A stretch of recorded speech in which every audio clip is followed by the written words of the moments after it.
Hi friends, இந்த video வந்து நம்ம என்ன பார்க்க போகிறோம் அப்படின்னு கேட்டிங்கன்னா, இப்போ அந்த பிரபலமான மேடையில் வந்து நடிகர் கார்த்தியை வந்து சித்தார்த் வந்து கலாய்ச்சிருக்காங்க அப்படின்றது இப்போ வந்து ஒரு விஷயம் வந்து ட்ரெண்டாக போயிட்டுருக்கு. ஸோ அதை பற்றி இந்த வீடியோ படி பேச போகிறோம்.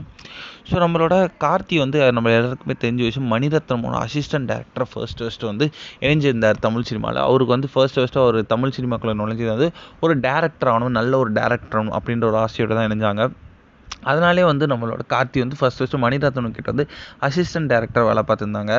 அப்போ வந்து நம்மளோட மணிரத்னம் வந்து நம்மளோட சூர்யா, மாதவன் அண்ட் நம்மளோட சித்தார்த்தை வச்சு ஒரு திரைப்படம் வந்து இயக்கிட்டு இருந்தாங்க. அப்போ வந்து நம்மளோட சித்தார்த்தோட நல்ல ஒரு ஃப்ரெண்டு தான் வந்து கார்த்தி. ஸோ அப்போ வந்து நம்மளோட கார்த்தி வந்து அசிஸ்டன்ட் டேரக்டராக இருப்போம், சித்தார்த் வந்து ஒரு ஆக்டராக இருந்தாங்க. அப்போ வந்து சித்தார்த் வந்து கார்த்திகிட்ட சொல்லியிருக்காங்களாம், நீ வந்து எதுக்கு டேரக்ஷன்லாம் ட்ரை பண்ணுற, படத்துக்கு நடிக்கலாமே அப்படின்ட்டு. ஆனால் அதுக்கு வந்து கார்த்தி வந்து இல்லைடா, நான் வந்து ஃபோக்கஸ்டாக இருக்கேன், கண்டிப்பாக பெரிய டேரக்டராக போகிறேன், வேணா பாரு அப்படின்ற மாதிரி சொல்லியிருந்தாலாம்.